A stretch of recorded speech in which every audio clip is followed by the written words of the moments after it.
The Dave Hooker Show. A presentation of Off the Hook Sports.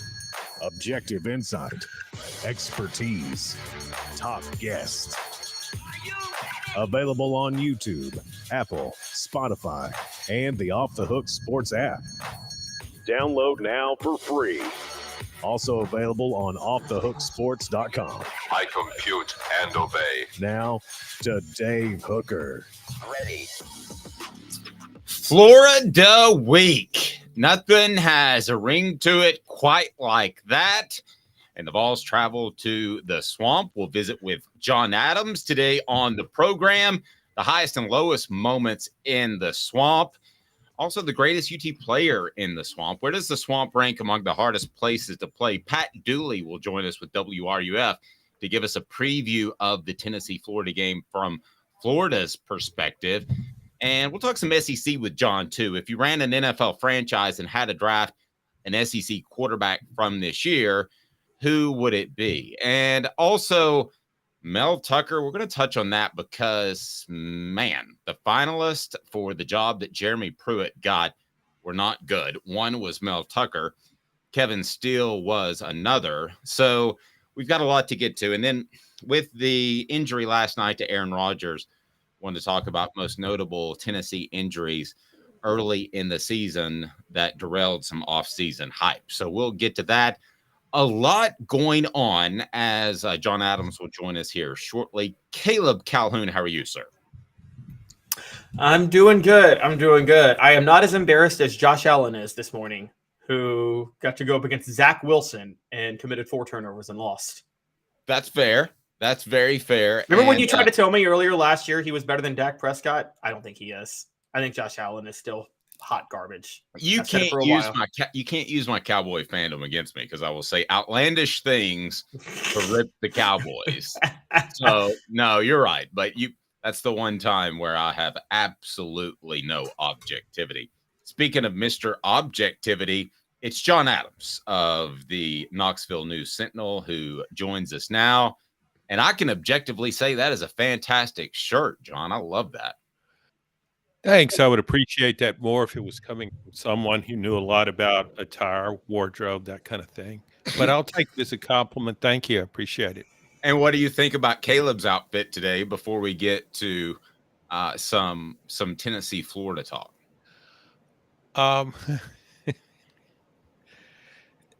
He looks really nice. I'm missing something here. No, you're not missing anything. It's just like when you ask a man how another man looks. I mean, it's awkward for all of us. No, it's not awkward. I'm not quite getting that shirt with the sports jacket, but maybe that's because I'm seeing you in this vein and not up close. And I think he looks tight. Lance Pepper said, did John buy that shirt from a hemp store? So let's talk more. No, I didn't. So no, you were going to say something about your coat and shirt and how they match up. Millennials started a trend before COVID. See, there's millennials and Gen Zers. Gen Zers have totally different fashion trends from us millennials, but we started a trend before COVID called T-shirt Tuesday, where you wear T-shirts into work, but you make it look nice.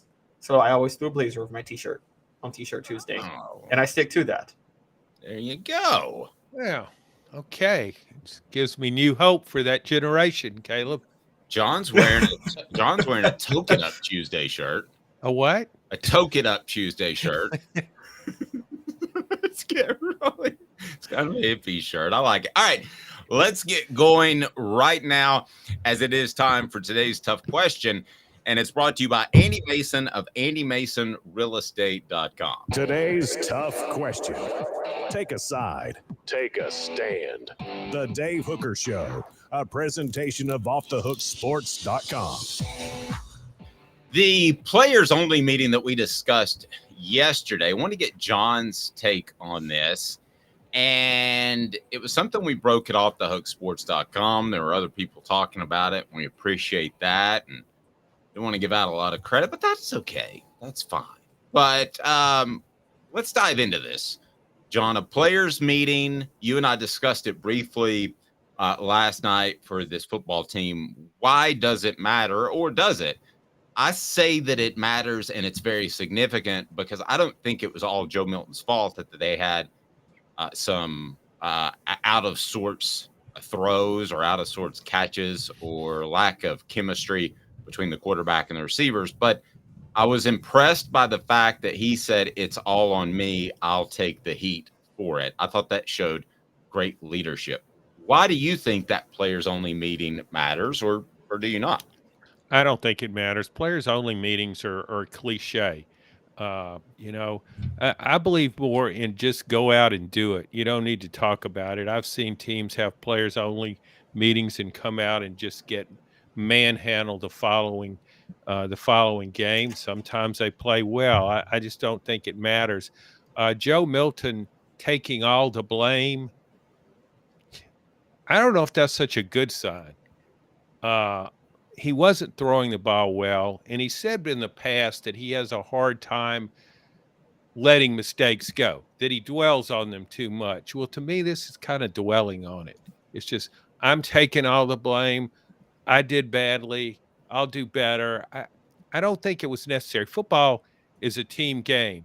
And some of those throws, yeah, he was off target. On some of the throws, maybe a great receiver would catch. But when you're hitting somebody on the back shoulder pad on passes like that, you're not helping them out a lot. So he was at fault, but I just think maybe that's overdoing it. Interesting. Caleb, what's your take on that? John, doesn't it depend on the context of the players only meeting? And I talked about this yesterday. You know, if you're 4-6 and on a 5-game losing streak and Jimbo Fisher's your head coach and he's about to get fired and you call a players only meeting, that's desperation. But isn't there, and I brought up, and you probably remember this, I thought it happened, but I can't confirm it. Didn't Peyton Manning have a players only meeting after Tennessee lost to Florida in 97 because it was so mentally derailing to lose to Florida again? And didn't that really help them refocus the next few weeks after that? I don't remember that, Caleb. I would guess that Tennessee had a players only meeting every time after the Florida game. I mean, the schedule turned that way. That was one of Tennessee's most talented teams. So I think they would have done what they did anyway. But yeah, I mean it's hard to evaluate how much that means. If it makes the players feel better about themselves, that's good. But we're only 2 games into the season. Tennessee hasn't played a competitive opponent. So I just don't think it matters much right now. Your column following the game against Austin Peay was pretty critical, as well it should have been. Tennessee did not play their best game. Somebody within the program told me that it was embarrassing. And I'm curious what you think of Tennessee now that maybe is different than what you thought of them a week ago. Yeah, and this is a moving target. Things can change every week. That's a great point. I mean, I wrote after the first game, I thought Tennessee was better than I thought it was in preseason. Then after the second game, it's like, whoa, what? The reason it looks so bad is we expect there's certain things. We've got a track record with Josh Heupel now. Line his offense up against an inferior opponent, and it's points galore. The points just keep coming. An inferior opponent just can't stop that offense. We've seen it again and again. Tennessee averaged over 40 points per game for his first 27 games. And he wasn't loaded with talent. That was a depleted roster the first year he did that when he almost hit the 40-point mark. So that was stunning to me that you're playing the worst team on your schedule. Well, maybe Virginia's worse than I thought it was, and I thought it was really bad. But you're playing an FCS opponent, which is so limited in numbers and in talent, and you go out there, and that was still a game in the second half. So you're not substituting guys and giving guys playing time and checking out second and third teamers. You're trying to win a game, and I thought that was pretty stunning. It was the worst performance of a Josh Heupel era, I thought. Yep, I did too. And we could talk about weather, we could talk about all kinds of issues, but I think it's needless to say a little worrisome. We'll see how they bounce back in the swamp. Portions of the program, this portion, in fact, brought to you by AndyMasonRealEstate.com. Go to AndyMasonRealEstate.com. Over 40 years of business right there in East Tennessee, in Knoxville, that will certainly take care of your real estate needs. Best prices, best service in the biz. AndyMasonRealEstate.com. Caleb? John, I've been, and Dave would tell you, I've been on the throw out the Orange Bowl train since it happened last year. I just thought, but one thing I did take into account that shocked me on Saturday was I felt the thing Clemson did in the Orange Bowl was they played just extremely soft coverage to take away the deep ball, and Joe Milton methodically did make accurate passes over the middle, and I thought that was a strength. How shocking was it that it seemed like Austin Peay did the same thing? Virginia's doing it too. Teams are very committed to not giving up those giant big plays to Josh Heupel's offense this year. And didn't it seem like Joe Milton was the exact opposite quarterback throwing over the middle that he was in the Orange Bowl last year? Very much so. I thought the Virginia game was a continuation of the Clemson game. We saw the same Joe Milton. Yeah, he had a couple of bad passes in a series. But by and large, we saw a guy playing under control, not forcing things, making fairly accurate throws, just as he did against Clemson.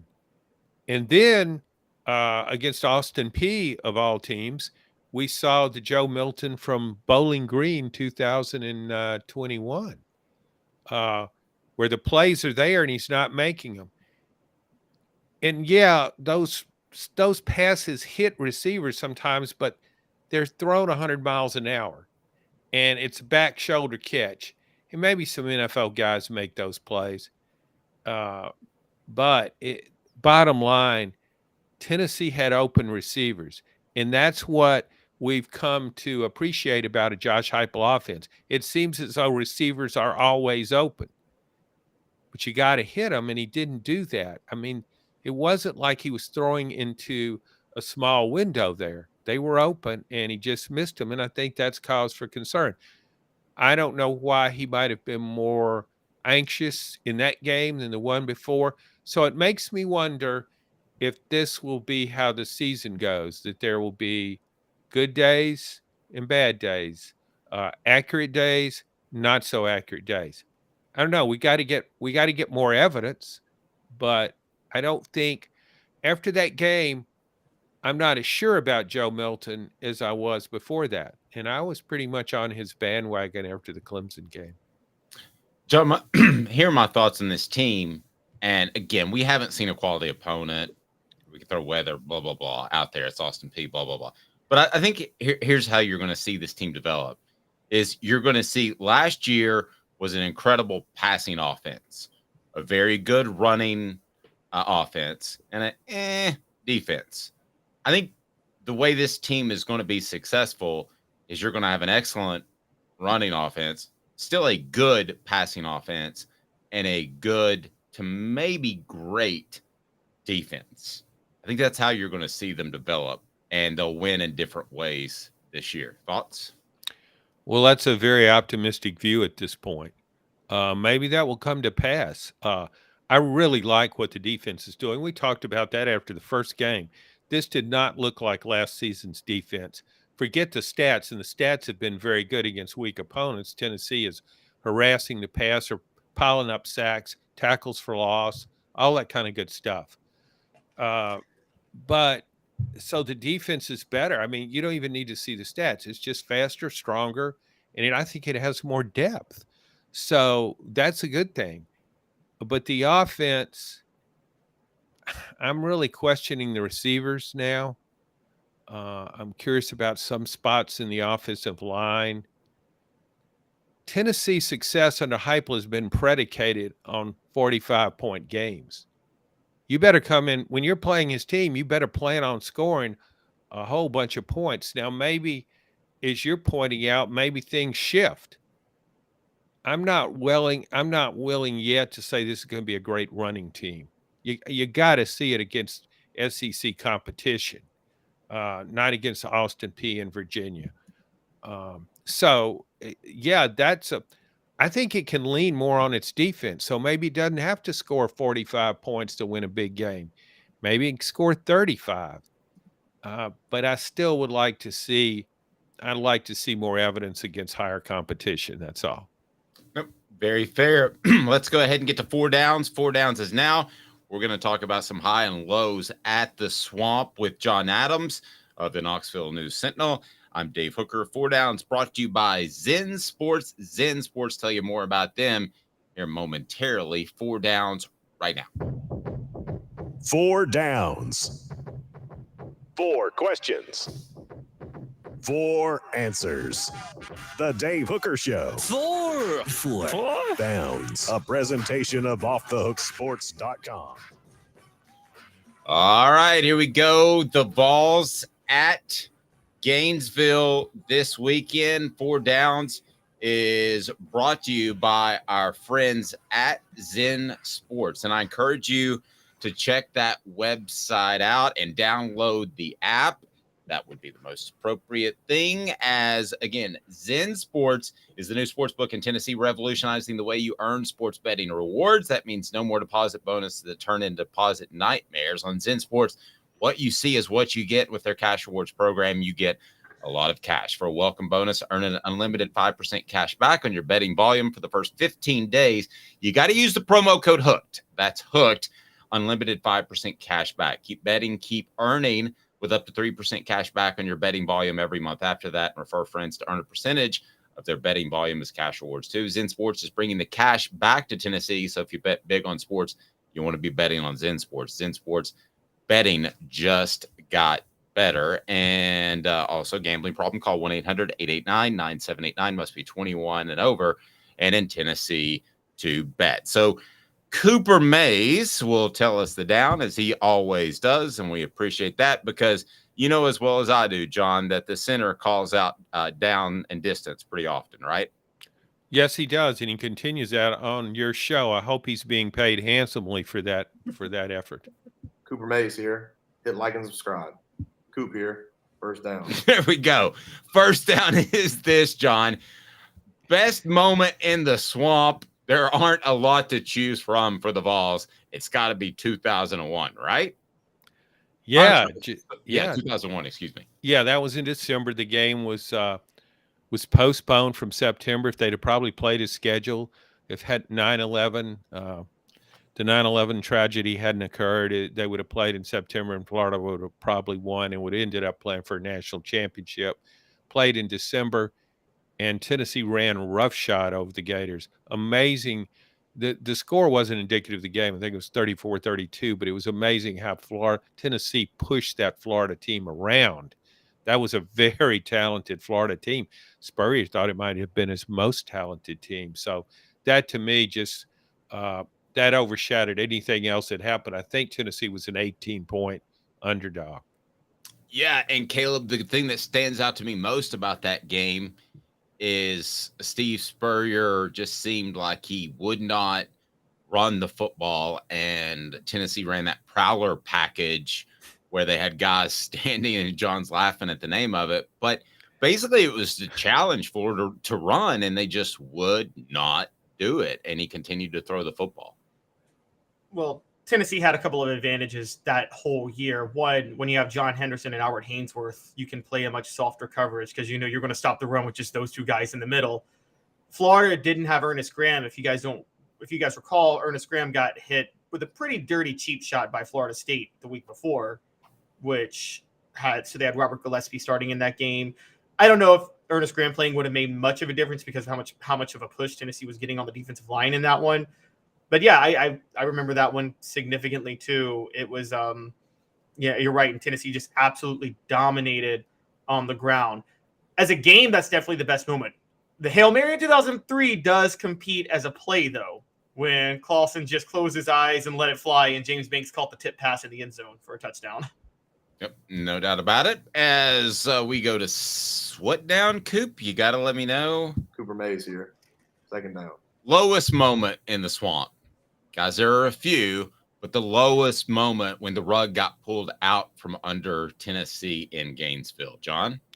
A lot to choose from. I can name 3 or 4 real quickly, but the very lowest to me was 1995. Peyton's first start against Florida. Tennessee's up 30-14 late in the first half. I mean, it's rolling up and down the field. We always hear the narrative is always, Peyton couldn't win in the Swamp. Peyton couldn't beat Florida. But Peyton actually put up some really good numbers against Florida, and he was doing that in that game.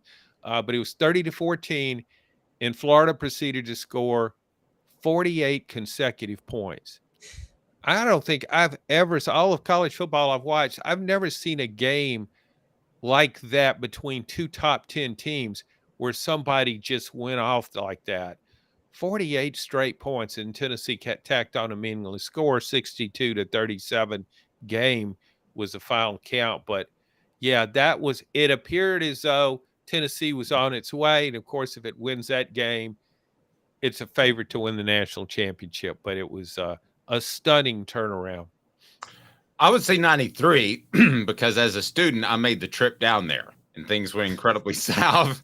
And me and Rusty, who John knows, left at halftime because it was so brutal, and ended up Tennessee made a run, and we were lost in the middle of nowhere as we just drove in a direction randomly. So that would be my worst, Caleb. You just started dry. You didn't have any place in mind, landing spot? Not really. We're trying to get back to his mom's, and that was before GPS, and that was my younger, wetter days, let's say. So, Caleb, that would be, to me, the lowest moment as I go on a personal level. Well, y'all are both wrong. And because there's actually a fact on this. This isn't even an opinion. So I get your point in 93. John, I feel you in 95. That's how I felt in 2007 with Tebow going off. But at least those teams were talented. It's 2017 when Tennessee is facing the worst Florida team in decades in the Swamp. And they're in the top 25. And only Butch Jones could be incompetent enough to lose that game. Florida wins off a Hail Mary, and Butch Jones says in the press conference, well, we don't have a dime package. And that's why they beat us over the top. Whoops, slipped up on that dime package. I mean, how do you not just put an extra defensive back out there and pretend? It was that game was 17, you said? I'm thinking 2017. Okay, I'm thinking about the 15 game there in the Swamp.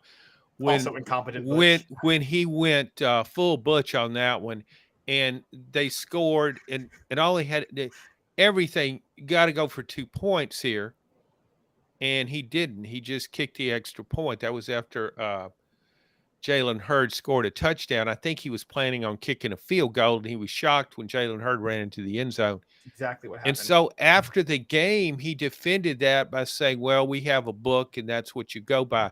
Well, the book said, no, you don't kick. You go for 2 there.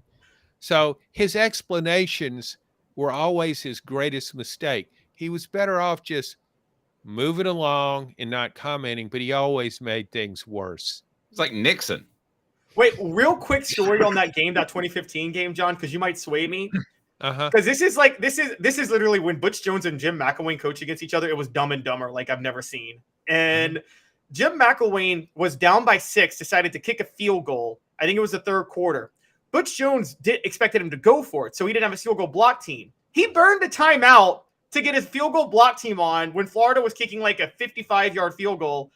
And then Florida decided out of the timeout, we're going to go for this instead. And then they convert the 4th down. Yeah, I'd forgotten that till you brought it up. I guess Butch would have said afterwards, well, the book said you call a timeout there. And they could have used that timeout on the last drive when they were trying to that was just goal. It depends, I guess, when you say what's the worst game. Dave went personal. I went overall impact on the season, and you went for just a baffling coaching errors. There's so many different ways to look at it, but when you look at that 15 game, there were so many mistakes Butch made in that game. Tennessee at the very end actually had a chance to get back in there, and it was just some crazy decisions. That was Butch Jones at his worst. That's the Butch Jones Arkansas State administrators should have seen before it made that hire. Wow. I like the Nixon comparison, by the way, because he was a liar and he did make things worse. He's not a crook, Dave. Also, Nixon was smart. At least he had some things working upstairs. He was smart. Yeah, there you go. Yeah. Tennessee center Cooper Mays here, 3rd down. Greatest UT player in the swamp. It is Casey Clausen. Discussion over. Excuse me. I go back to that 2001 game with Travis Stevens rushing for over 200 yards. Okay. All right, Caleb. Yeah, it's obviously Travis Stevens. Okay, 226 yards. All right. Casey Clausen. I'm going Iceman. All SEC center Cooper Mays here, 4th down. John, you've been to a lot of places. Where does the swamp rank among the hardest places to play, you think? 1990s, it rated right at the top. Now, not so much. Florida fans are classic front runners. So when their team takes a downward turn, they follow along and they're off to the purple porpoise a lot of times. Dave, you've probably been there. I've been to the purple porpoise. I thought you had. Yes, maybe several times. When it's good, it's right up there, in my opinion, with the best in college football. You're right, though. It can be incredibly dark and dank when they're not good. I will say this. The humidity is always going to work in their favor against Tennessee early in the season. Caleb, your thoughts before we get to another topic here, sir? Yeah, it's circumstantial. I'm with you guys because it depends on if they're doing well, but also it depends. Say they are doing well. I think at night, Death Valley at LSU is the toughest stadium, but I think if Florida's doing well, it's brutal even for a noon game. Noon kickoff, Florida fans will still be. They might even be more brutal at noon than at night.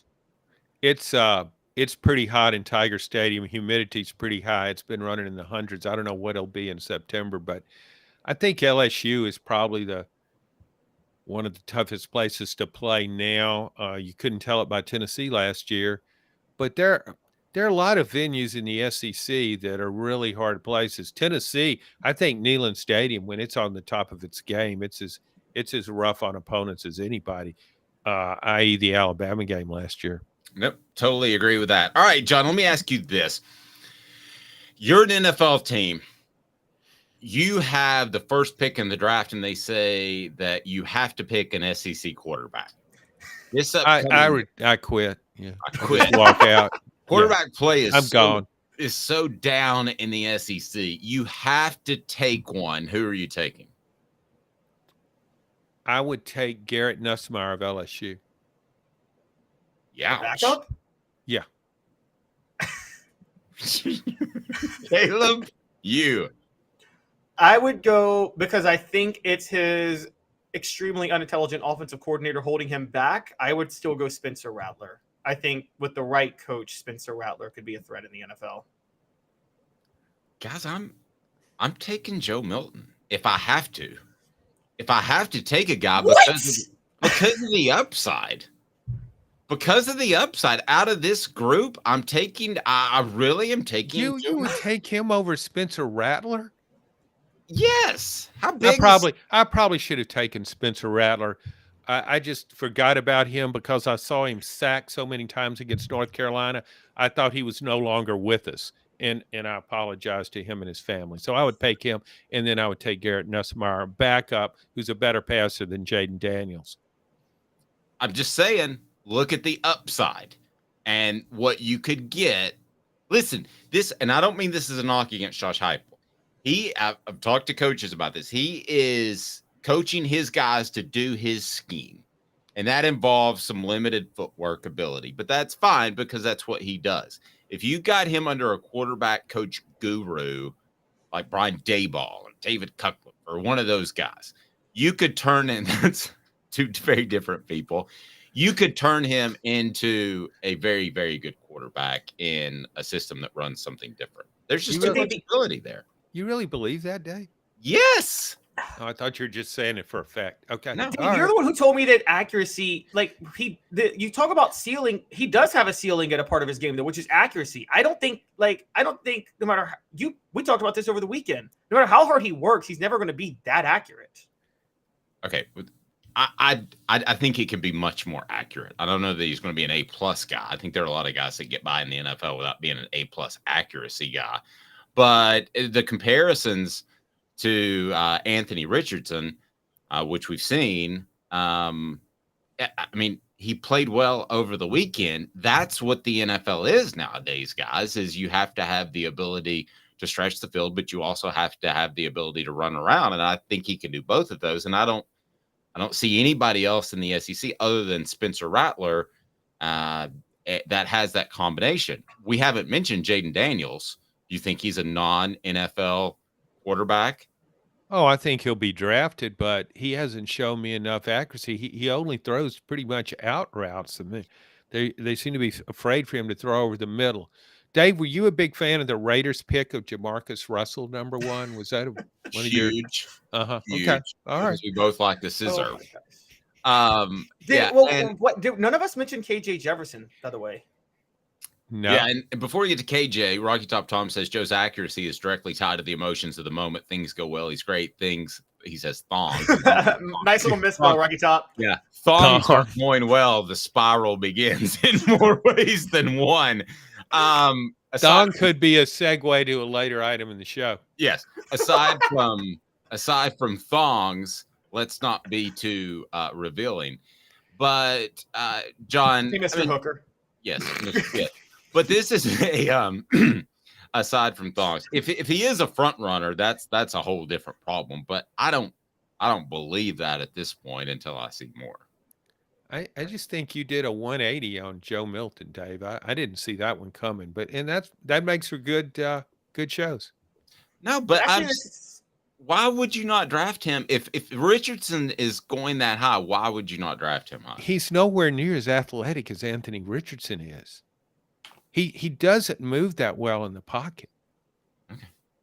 Well, no, I'm not a fan of his pocket movement.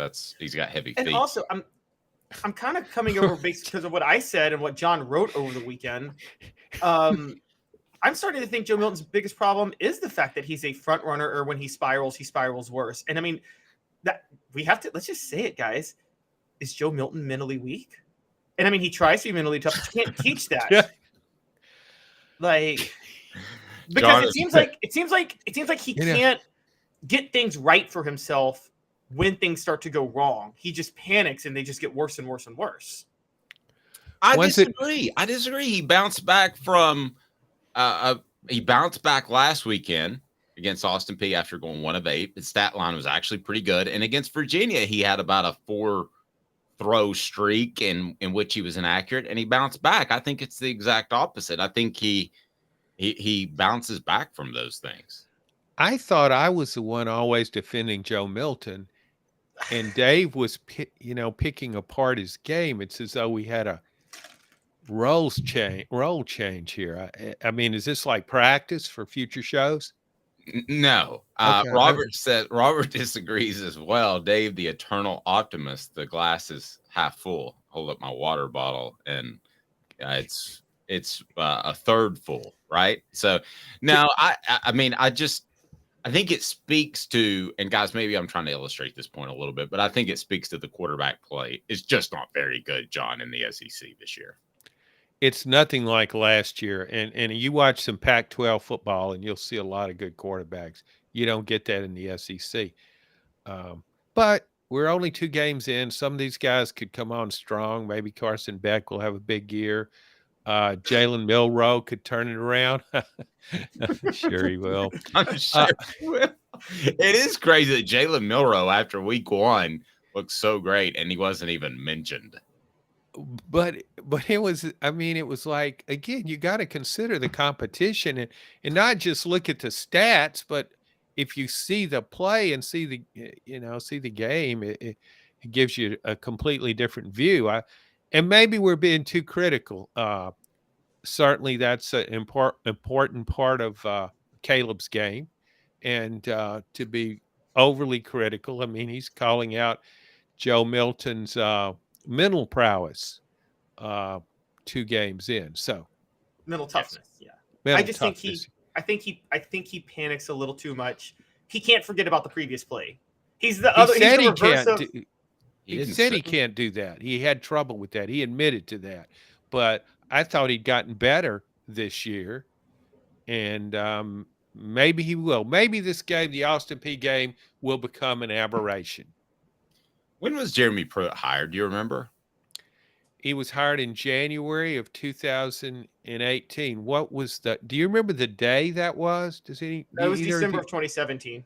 It was December of 2017. No, it was January. Because he did get the early signing period. Wait. I'm thinking when he was fired. I'm sorry. I think I blocked out that anybody would be stupid enough to hire him as a head coach. So I don't even remember hiring ever happening. I remember a firing happening in January. So he's hired in December of 17. Do you remember what day, Caleb?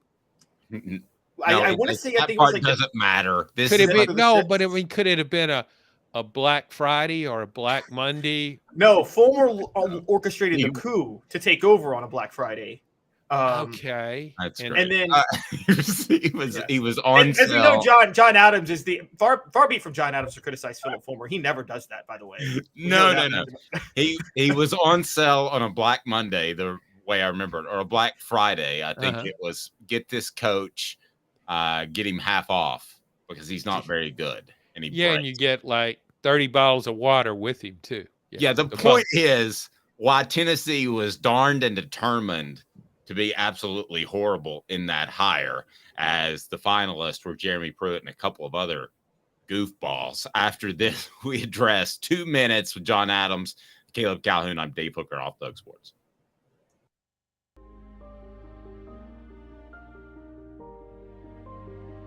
Our family has been creating one-of-a-kind pieces of jewelry in West Knoxville since 1986. Each piece is a combination of unique processes that bring your idea to life.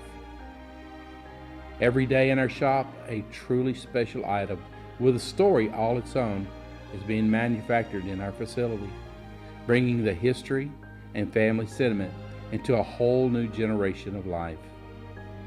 We are grateful that you chose us to be Knoxville's best jeweler, a title that we value and respect. Because to me, being a jeweler and owning a jewelry store are not the same thing. I'm Rick Terry. I'm a jeweler, and we want to be your jeweler. Kingston Pike and Campbell Station Road in the heart of Farragut, and downtown on Gay Street right next to the Tennessee Theater. Hi, Mike Davis here with City Heating and Air, reminding you to always dare to compare. Our team provides quality local heating and air service, installation, and maintenance across East Tennessee. We use only the best equipment like American Standard heating and air conditioning for your residential, new construction, or commercial needs. Honesty, dependability, and customer satisfaction have been the cornerstones of our business since 1961. City Heat and Air. Dare to compare. These mountains hold and defend a spirit far better than moonshine. A drink that holds flavor, that becomes necessity. A hard cider made and relished by folk who are as hearty as they are legend. A refreshment that can only be found in one place. With a taste that makes you say, give me 3 bottles of the good stuff. Tennessee Cider Company, where necessity can be found. You're listening to The Dave Hooker Show, a presentation of offthehooksports.com. The internet is full of pictures of each and every one of you. Available on YouTube, Apple, Spotify, and the Off the Hook Sports app. Download now for free. Is there nothing you people can't do? Also available on offthehooksports.com. Do me a favor, hit that like and subscribe button if you haven't to this point. We certainly appreciate that. Turn the notifications on because we'll have great things dropping from the Celebrate 98 series. We're looking forward to visiting with Philip Fulmer, and that should be fantastic. And also, we got a T sighting, maybe T Martin, coming up before the end of the week. So a lot of things going on. The Ball Report with Jacob Warren, the Ball Report with Cooper Mays. So we enjoyed that. John Adams, nice enough to join us on a Tuesday. Jimmy Himes will join us tomorrow. So we've got a lot going on. So much that I just dropped my stuff. So there we go. I've got my notes now. And let's get to this, John. And wanted to get your take on this because we go back to the Jeremy Pruitt hire, and it could have actually been worse than Jeremy Pruitt because we've got the Mel Tucker harassment story that I don't want to really dive deep into, but basically he is admitted to doing all this stuff, and the sexual assault is just ugly, and but he says it's consensual. I have my questions about that. What was consensual? The phone sex. Let's just call it. It was phone sex, basically. Phone sex, yes. And he says that the. I'm kidding. I knew what it was. I thought the thong reference earlier was foreshadowing for what we were going to get into. We're not talking about Lane Kiffin, guys. But how much worse, guys, could it have been than Jeremy Pruitt? Because Tucker, a couple people did come after him at Michigan State. Kevin Steele was the other finalist, by the way, but Pruitt got the job. But Tucker, some people came after him, so they had to give him this monster contract, and now they're probably going to get out of it with the sexual assault or inappropriate contact or whatever you want to call it. It was harassment. Harassment, not assault. Harassment. No contact was made. Yes, harassment. So, John, how much worse could it have been if Tennessee's going through this now? Well, it's hard. I mean, for the Jeremy Pruitt era to have been worse, I think there would have had to have been a death involved. Somebody would needed to have died for it to be any worse. But you look back at those coaching hires, Kevin Steele's ramrodding that Alabama defense. We saw it Saturday. You might remember Kevin's Clemson defense once gave up about 700 points in a bowl game to West Virginia. Yeah, and so that was that was an elite trio. So I guess your dream staff or nightmare staff could be Mel Tucker's your head guy, Kevin Steele, defensive coordinator, and Jeremy Pruitt, I guess linebackers coach, secondary maybe. He's the director of compliance, guys. Yes, who's your his babysitter would have had that job. Yes, who's your offensive coordinator in that staff? You wouldn't have had an offensive coordinator. You'd have been all about defense. You don't need an offensive coordinator. They would have been so good defensively, nobody would have ever scored.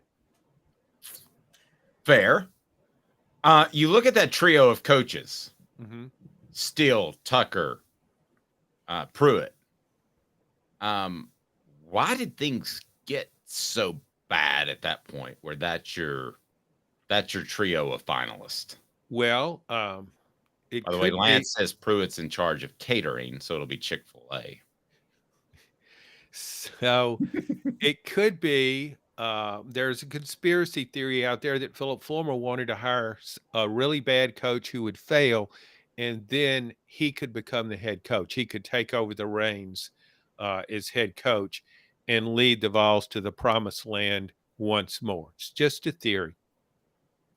Do you think that could have ever been the case? By the way, he's just about 22 or 24 wins shy of General Nealon's all-time wins record.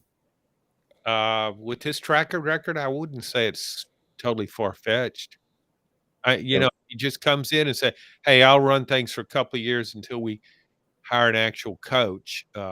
Fail the first time, but we'll get somebody better next." So, I thought the direction you would go was that that the leadership was so bad all the way up to the chancellor position. Oh, and I think that's what makes Tennessee so different now, is what I was trying to get around to, is that all the way up to the chancellor position, the president, everybody seems on board. And I don't know that was the case. It was so splintered back then. I think that's why Tennessee fans should be optimistic, even if you have a bad game here and there. It's like the whole foundation is much better, John. Oh, much more so. I mean, you had Bev Davenport as chancellor. She was your crazy Ann in the attic. If she would have, she put Fulmer, she moved him in the AD's job. It's not a stretch at all to think if he went to her and said, "Hey, let me straighten this thing out. I'll be head coach just on an interim basis. We'll turn this thing around. Then we'll hire a younger guy to take over. That's not a stretch. Caleb, do you remember back in that coaching search, who were the candidates early before they got down to the finalists that Tennessee was looking at? And did they have any real shot of getting them because they were so out of sorts, the entire athletic department? Well, this all stems back to the way things went down at the beginning, which was John Currie took way too long to fire Butch Jones, and John Gruden rejected. By the way, we talk about things Tennessee dodged a bullet with. They dodged it with John Gruden too. Robert said we needed John Gruden. He ended up being a pretty great racist. But they took way too long to fire Butch Jones, so they got behind the 8 ball in trying to get Dan Mullen. Which is why Dan Mullen ended up at Florida, and then they just, and then the greatest, most successful son of a billionaire ever, Jimmy Haslam, who has never made a mistake in his life, really tried to force through the Greg Schiano hire, and that obviously backfired. And then it's like they had like a deck. It's like if you had a ranking of the best hires, it's like a tornado hit the room and moved them all around because their next move was Mike Gundy, then it was Jeff Brom, then it was Dave Doran, and just as they were closing in on Mike Leach was when the coup happened. And I'll say this much. John Currie's list of coaches was a lot better than Philip Fulmer's list of coaches on the radar. And Mike Gundy's the ultimate tease. Good gracious. That guy's flirted with people and gone back to his wife and said, I'm going to leave for you unless you give me more to something. But in this case, it was money from Oklahoma State. I mean, John, but did Tennessee have to bottom out with Jeremy Pruitt to clean house from top to bottom? I'm talking Chancellor on up, AD Chancellor, whoever you want to talk about. Did they have to bottom out with Pruitt to make a hype will happen?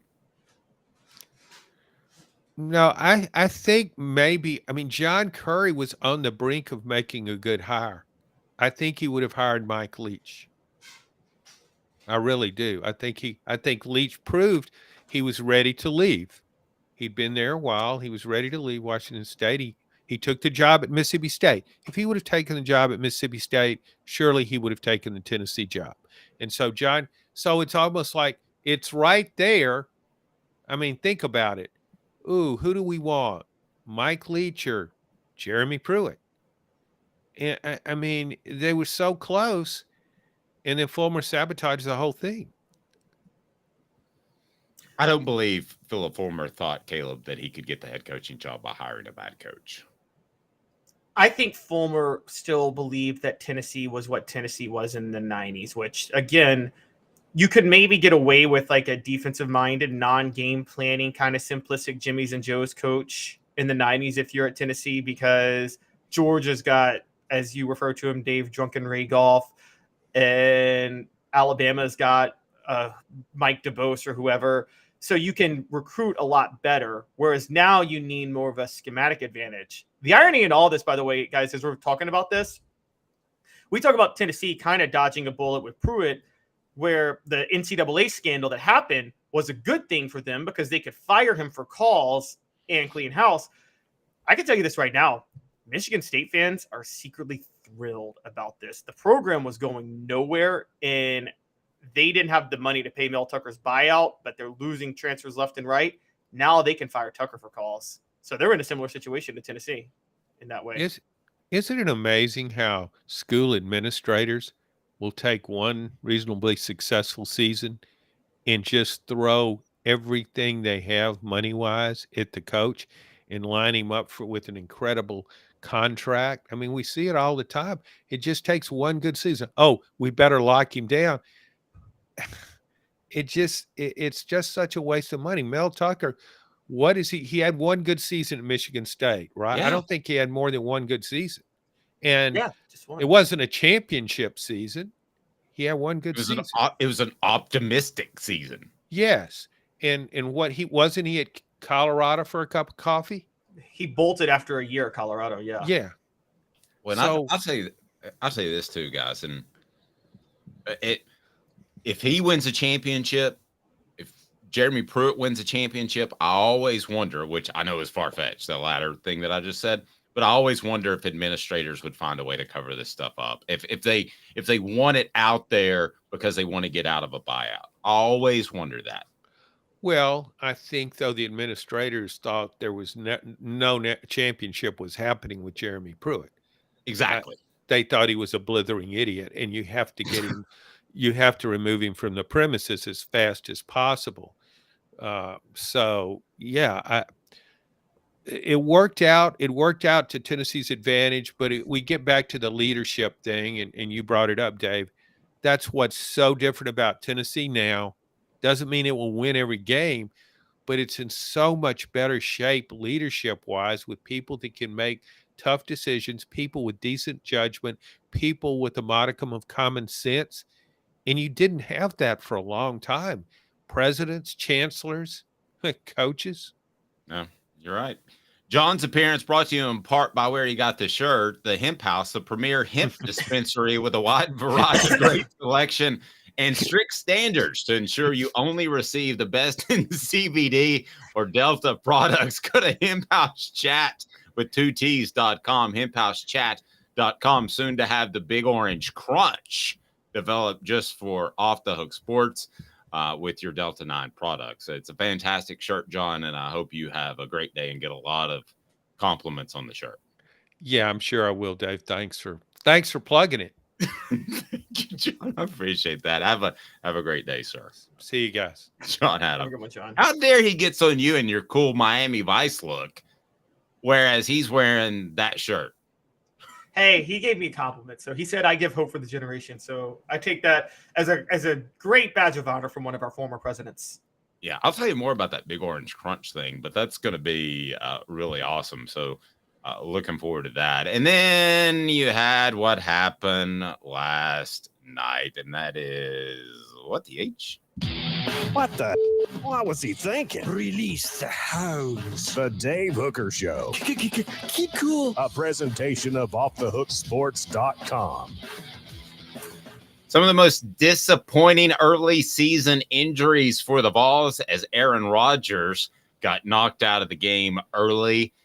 It was First series, yes. It was, to me, very reminiscent of one Jerry Colquitt. Now, that opened the door for Peyton Manning, but at the time, if you remember, that football team was pretty loaded, and Colquitt was ready to take over, and the young quarterbacks, Brandon Stewart and Peyton Manning, were going to learn behind him.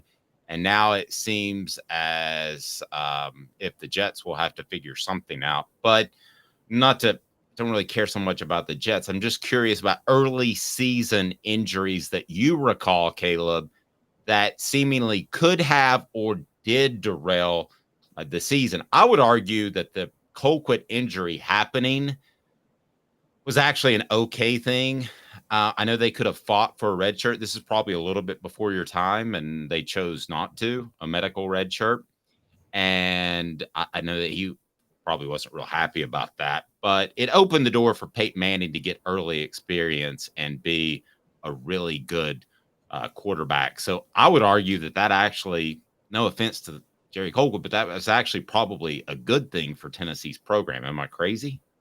Well, by 1995, it would, yes, Peyton Manning was better. Like the Peyton Manning freshman to I wasn't watching this at this time. I was too young, but everything I've read, it seemed like the freshman to sophomore leap by Peyton Manning was just insane. And so I'm with you on that. But remember, Peyton Manning's plan was to redshirt with Brandon Stewart. They were going to redshirt together, and Todd Helton was there mainly just because Tennessee needed a backup to Jerry Colquitt. And then after Colquitt left in 94, it'd be Peyton or Brandon Peyton that would get the job in 95, and then they would rebuild. Not so sure, though. Let's play this out in our head real quick. Peyton Manning is a redshirt freshman in 95. I think Peyton Manning stays all 4 years, maybe through 98. He didn't want to leave Tennessee. So it's possible that he stays as a fifth-year senior and starts for Tennessee in 1998 when T. Martin starts, at which point maybe T. Martin redshirts and starts in 99 and 2000. So the Colquitt injury could have just altered so many things going forward. I'm never going to say I don't necessarily always believe. I don't believe in accelerationist. I think that's what you call it, where like you create a negative where things get worse so they can get better. That's having been a student of history, I don't believe in accelerationism. I'll just say that. But I will say that, look, if Jerry Colquitt starts that year, Tennessee's going 11-1. I mean, they go 11-1 that year, and we don't know, as great as that 90s run was, that could have even done more wonders for them after that. No, and some of the other ones, I'll tell you the two that I remember most. Okay, so I was at the game in 1990. That was the second game of the season when Chuck Webb was injured. And just so you know, with ACL injuries, if they can tell, if they say that the ACL by the shifting test of the knee that you'll see, if they tell you that it's probably a torn ACL, they're right 99% of the time. Now, there are times where they can't get a good diagnosis, and they'll tell you that you have to do the MRI the next day, Caleb, which is usually the way it goes. I can remember driving or riding home with who I went to see the game with, and riding home, they said he's probably out for the season. You didn't used to hear, I guess it was John Ward who shared that, you didn't used to hear it that quickly, so you knew that it was bad, and I thought he was still one of the most talented running backs that I've ever seen. The other one that I remember distinctly is Jamal Lewis in 1998. But what did that do? That opened up the door for the Travises. Tennessee would have been better with Jamal Lewis. I'm not implying that he made them better somehow by being hurt. But I remember those two very distinctly. And you brought up one that had kind of slipped my mind a little bit back in 2002. Yes, Kevin Burnett got hurt in the opener against Wyoming, and that really started a slew of injuries that just wrecked Tennessee for the year. That 2002 was probably the biggest mulligan that Philip Fulmer ever deserved, because I don't think I've ever seen a team get hit with the injury bug the way that did. And Kevin Burnett wasn't, as you knew, I remember because Kevin Simon then stepped in for Kevin Burnett, and Kevin Simon got hurt after that. Yep. And I don't know who had more hype. I believe Kevin Burnett had more hype than Kevin Simon. Fully healthy, I think Burnett was still the better player. You may know more about that than I would, but I think both of them fully healthy, Kevin Burnett was probably the better linebacker. But I would take Burnett because of his explosiveness. You got to remember, Kevin Simon had an ACL injury his last year in high school, so his knees were pretty beat up. So he was probably a shell of himself by the time that he was a regular season starter. So I would take Burnett. I think Burnett had a great career in the NFL. I will say this, though. I thought Kevin Simon, if he's 100% healthy, is a great Mike linebacker for the foreseeable future in his career. We just never got to see that, Caleb, because he was injured before he even got there. Yeah. And then another one, you're going to think I'm just defending Dooley on this, but this was a bad luck situation. 2011, Tennessee at Florida. They're 2-0. Justin Hunter converts a third down and goes down on a non-contact injury. And remember, Tennessee's very thin that year. And their big advantage is Tyler Bray throwing to Justin Hunter and Derailed Rodgers. When Justin Hunter went down, that was going to derail Tennessee's season no matter what. I think if Justin Hunter stays healthy and Bray can stay healthy, there's a very good chance Tennessee maybe goes 8-4 that year rather than 5-7. And so that was just a real bad luck for Tennessee that year. But a lot of people would be happy about it because talk to Josh Ward, people wanted to see Dooley fail. Yeah, and when we look back on big injuries, I think a lot of it is how you overcome them, and I mean that from a mental perspective as well. The '98 team wasn't dissuaded by their goals because of the Jamal Lewis injury, which I think is pretty phenomenal. They will admit that they were kind of taken aback, but they were also taken aback when the Travises hit the field and played well in Lewis's absence. So, yeah, I would say that is an incredibly important thing for any team. And Tennessee is one of those teams that has had to deal with that, and I give them kudos. Cooper Mays out, Keenan Pili out, and I think they've responded very well in both situations. The running game and pass protection has been good with Ollie Lane at center, and then with Keenan Pili out, Aaron Beasley has a fantastic game last week. So I think they've dealt with that. I think a lot of that is how you deal with it. And I think that has been pretty impressive by the Vols so far. Did they play great against Austin Peay? No, but I don't think that was the center or middle linebackers position, Caleb. In exactly 90 seconds, we'll be back with a great breakdown of the Gators. Pat Dooley will join us with WRUF. 90 seconds and we're back. Pat Dooley is fantastic. Stay tuned. Gators, I was really heavy into the drug culture. I was selling drugs. I was just constantly in pain. I was missing like a good support system in my life. Gators has given me everything that I need in order to successfully have a wonderful recovery, in order to have a life that I didn't even know was possible. And it's not just about me anymore, and I love that. I absolutely love it. You can take your life back. Call Cadis today. With all that sun, sand, and salt water, the beach is a very relaxing place. Unless you wear contacts. Ow! Open your eyes to the best the beach has to offer with LASIK vision correction from Campbell Cunningham Laser Center. Sports Treasures in North Knoxville is one of the South's largest sports cards and memorabilia dealers, featuring over 10 million sports cards from vintage to modern. Sports Treasures carries a full line of hobby boxes, singles, autographed memorabilia, Tennessee Vol collectibles, fan cave decorations, and so much more. See a museum full of collectibles at Sports Treasures, 4819 North Broadway in Fountain City, and Sports Treasures on Facebook. Sports Treasures, where the real sports fan goes to shop. A college football tradition like no other. Yes, sirree, boys and girls. Or a guy that just won't leave. Wow, that is sad. The Dave Hooker Show, YouTube, Apple, Spotify, and the free Off the Hook Sports app. A presentation of Off the Hook Sports. Back to Dave Hooker. Let's get him right in here. It is Pat Dooley with WRUF and one of the best reporters / columnists, in my opinion, to cover an SEC team. Fantastic resume. Pat, how are you, sir? I'm good. You guys hear me okay? Yep, we got you loud and clear. Certainly appreciate the time. Let me just start with the broad lens, and that is, what do you think of Florida through 2 games this year? I know less about them than I did before. That's the weird. Same in Knoxville. I know. Well, that's a weird thing. I mean, they played this first game, obviously, on the road, hostile environment.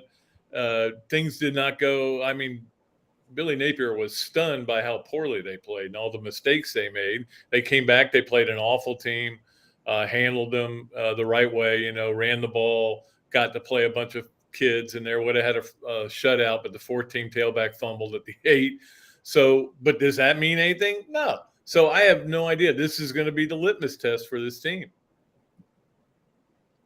So, Pat, when I watched them play against Utah, I think the thing that stood out to me the most was if there was ever a year Florida didn't need a pure drop back passer at quarterback, it might have been this year.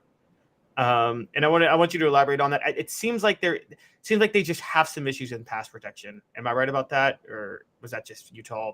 Well, they did in the first game, and Utah did a great job. But don't forget, Utah's got a really good defense. I mean, this is an SEC type defense, so I'll give them credit for that too. But they didn't block well. Again, they had basically 5 new starters because their starting center was not healthy enough to play. So. They had 5 new starters, and guys had struggled to get to know each other. I'm not sure how good the tailbacks blocked in that game either.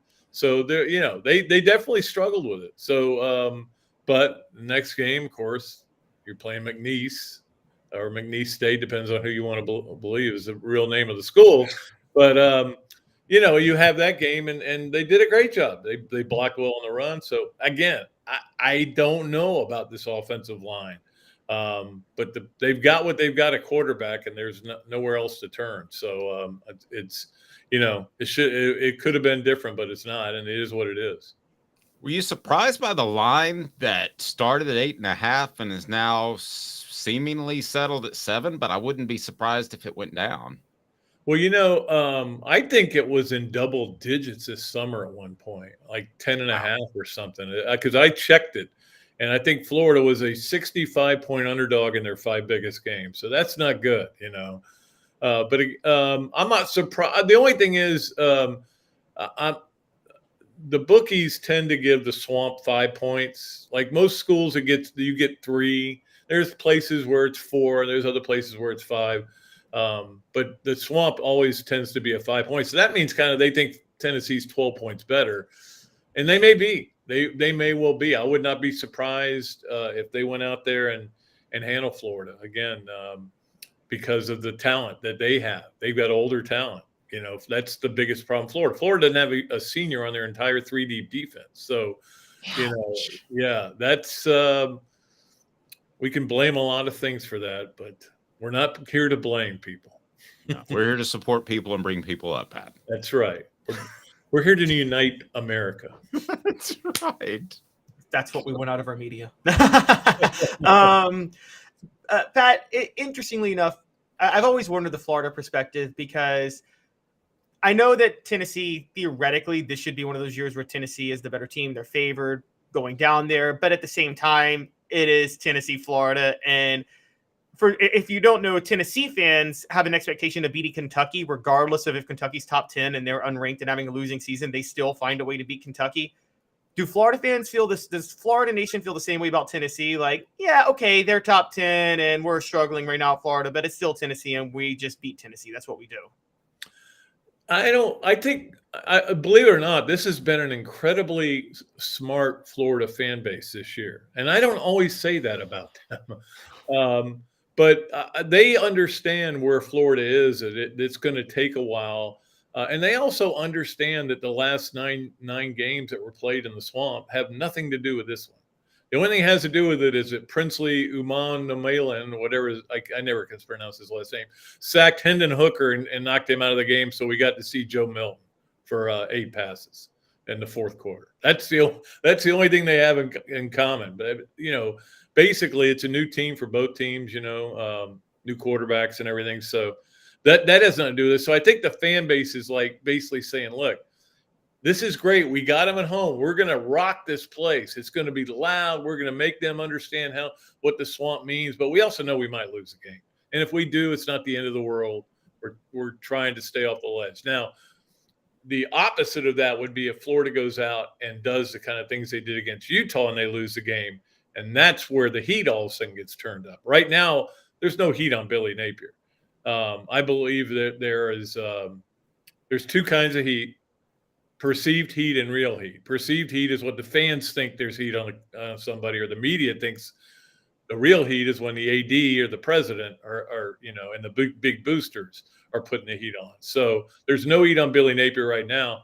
But if he goes out and they commit a bunch of false start penalties, which shouldn't happen at home, you know, and do some silly things, and if they somehow end up with 2 number 3s on the field again, yeah, people are going to go, what's going on here? There's already a group of fans who really want Billy to get an offensive coordinator. And I'm like, they had a good offense last year. They really, their problem wasn't that they didn't have good plays called in the last game. There are things that I don't like that he does, but, you know, I mean, we'll see how he does in this game and how he does this season. Maybe at the end of this season, he needs to look at it, but I don't think so right now. Tracy kind of read my mind on our message board, said Florida handling NIL about as bad as it can be until that's fixed, no turnaround. They have had a couple of very public issues in the NIL realm. I think Tennessee's actually one of the best in college football in the NIL realm. How would you evaluate Florida to this point? Well, it was a mess. There's no doubt about it. There's a lot of stories here, but there were a lot. The people that were running the NIL were basically trying to do it $10 at a time, which is not how you do it, as we all know.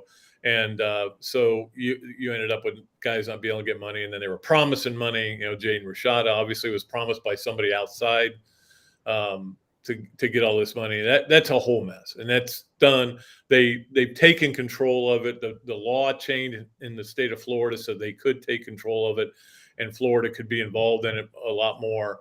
And so they're doing a much better job. Guys are making money. There's no doubt about it here at Florida. I think every player gets something. So is it helping? Yeah, it's helping. They've got guys who are doing pretty well financially as far as that goes. They're not, I don't think, at that level of Tennessee or certainly Alabama or Georgia, who was doing NIL 4 or 5 years ago. They've been great at NIL.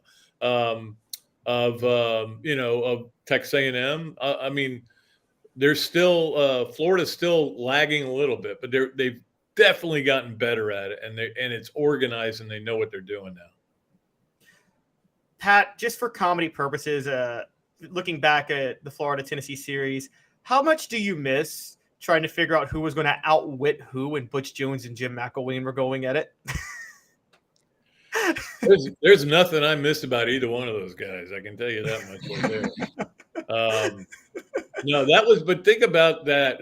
Think about Butch Jones and those two games. I mean, it's unbelievable how Florida won those two games. And McElwain. The best play in the McElwain era might have been a heave that was not scheduled and wasn't supposed to do it, and they ran a play for across the middle and ended up throwing the ball down the middle. So it's just somehow he found a way to win those games. The two that he coached here in the Swamp. Of course, he lost the one up there, but it was never a battle of wits. That's a very good point.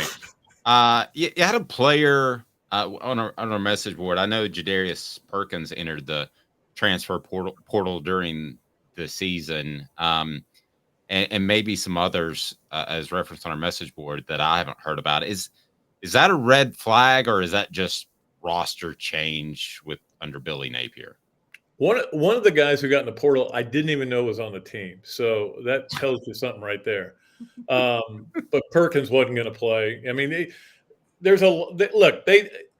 didn't run off guys, but they basically let them know, here's what you're going to have to do if you want to play. And a lot of guys said, no, I don't want to do that. I don't want to get up at 6 a.m. A couple of linemen left that just didn't feel like doing that. They didn't feel like putting that work in. And I'm not saying that that's the right way to do it, but certainly this is Billy Napier's plan.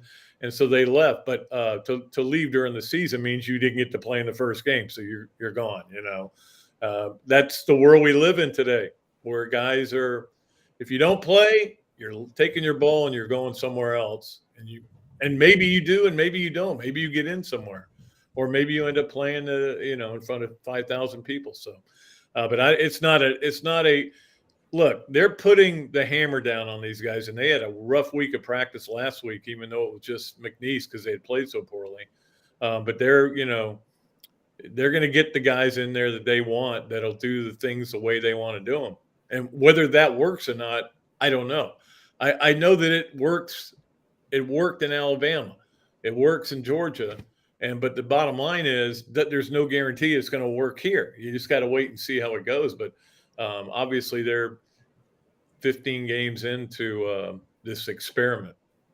I don't want to put words in your mouth, but based off what you said about putting the hammer down last week in practice and this week, it sounds like they kind of have, this may be too strong, Pat, but the back against the wall mentality sort of thing early in the season. Wasn't so much that. It was that they had practiced really hard and really worked hard on everything, and then they just looked like a team that had not practiced in the Utah game. And I think they just felt like we need to get this stuff figured out right away. We can't wait. So let's get it figured out. And then you can take Tennessee week and not maybe go as hard physically so that you save some of yourself, but mentally you're prepared and you're ready to go. So that's my theory. Again, we're not allowed to watch practice, so we can only go with what people tell us and what and that is what I was told by somebody who did watch practice, that they went really hard. It's more of, hey, let's get this right. We're not getting it right. Let's get it right. Pat, great stuff. You're so tan. You make me want to go sit outside a little bit. You're making me look a lot of golf. Pretty white. How do we follow your work? You do fantastic stuff for WRUF, I know. Yeah, I'm on WRUF.com. We do the radio show 5 days a week. At Pat_Dooley is my Twitter, and I do a podcast twice a week.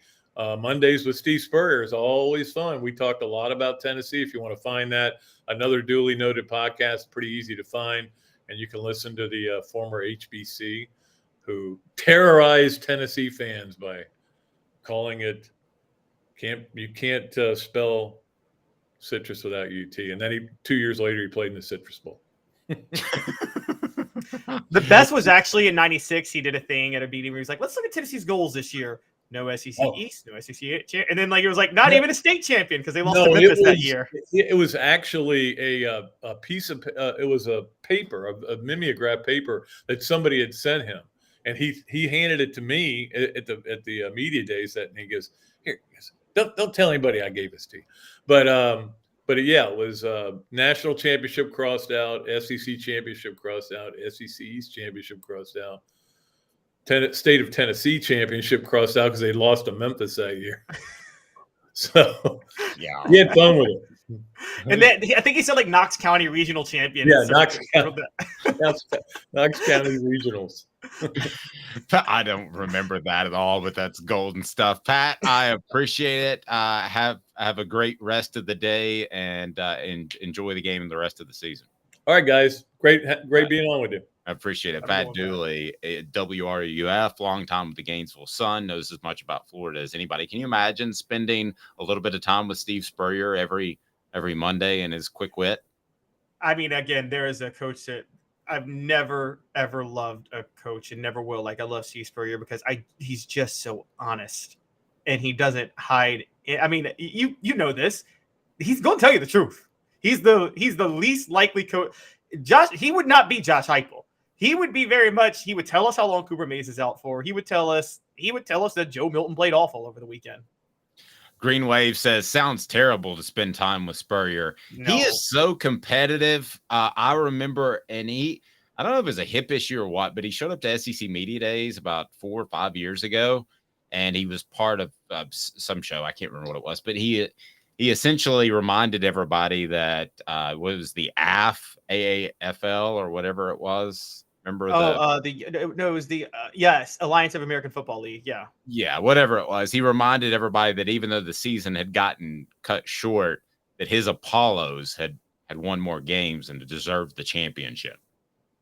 That's what he worked it into the conversation. It was like, what do you think of the SEC this year? And I was like, just want to remind everybody that our Apollos, we won more games than anybody else. So technically, we should get the trophy. Just to remind you.